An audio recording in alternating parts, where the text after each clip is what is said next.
HIV has spread to every country in the world, but the countries of East and Southern Africa are most severely affected. This region is home to little more than 2% of the world's population, but nearly half of new HIV cases occur here each year. Millions of people have died of AIDS in this part of the world, and millions of children have lost their parents to the disease.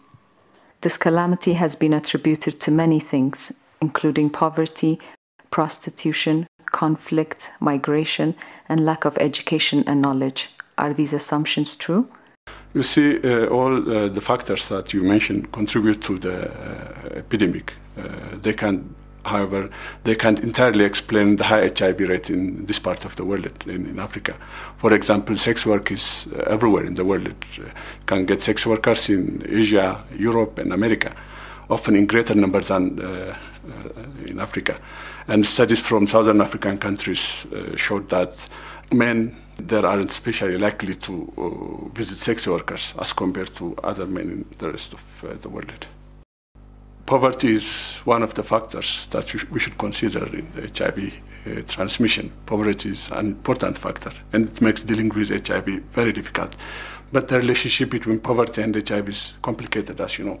For example, many poor countries in Asia and Latin America have low HIV rates. And even within Africa, the most severely affected countries are the richer ones, like South Africa and Botswana. The evidence that HIV rates are high in Africa because of war and migration is also unclear.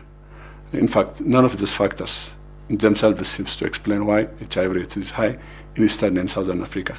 There must be some other reasons. One risk factor that you might not be aware of is concurrent or overlapping sexual partnerships. Such relationships can put people at risk even when they have very few partners, as Helen Epstein, an expert in the field, explains. Studies show that African people probably don't have more sexual partners over a lifetime than people in other parts of the world do. However, there may be in some societies a greater tendency for people to have a small number, perhaps 2 or 3 ongoing sexual partnerships that may overlap in time for months or years. So, for example, a man may have a wife and a girlfriend or 2 wives, and one of those women may have another partner somewhere. He may have another partner, or perhaps 2, and so on. And if enough people are doing this, it can give rise to a vast interlocking network of sexual relationships that can serve as a kind of superhighway for the spread of HIV. The important thing to realize about this is that this network can put many, many people at risk, even if they don't have large numbers of sexual partners, and even if they have only one. These illustrations show a hypothetical network of concurrent sexual relationships. The men and women are all linked up to each other through stable, ongoing relationships. No one is switching partners, and no one has very many partners. But when HIV is introduced into the network, it spreads very quickly. Of course, concurrent partnerships occur everywhere, but in parts of the world where HIV rates tend to be lower, we tend to see a prevailing pattern of serial monogamy, where people have one partner at a time, and then may switch after some period, perhaps weeks, months, or years. And you can accumulate a pretty big number of partners over a lifetime this way, but it tends to be much safer for this when it comes to the spread of HIV. These diagrams show a group of serial monogamists who switch from one exclusive partnership to another. Observe how HIV spreads much more slowly than it did through the concurrency network, even though these serial monogamists are switching partners more often. Because serial monogamists aren't linked up in a network, the virus has to wait until an infected couple breaks up before it can spread further. So how do these different relationship patterns affect the spread of HIV? Let's take a look at this cartoon.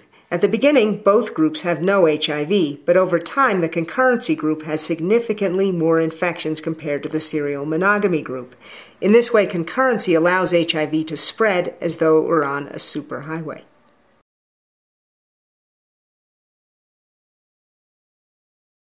Another factor that makes concurrency more dangerous than serial monogamy has to do with the way the virus behaves in the blood of an infected person.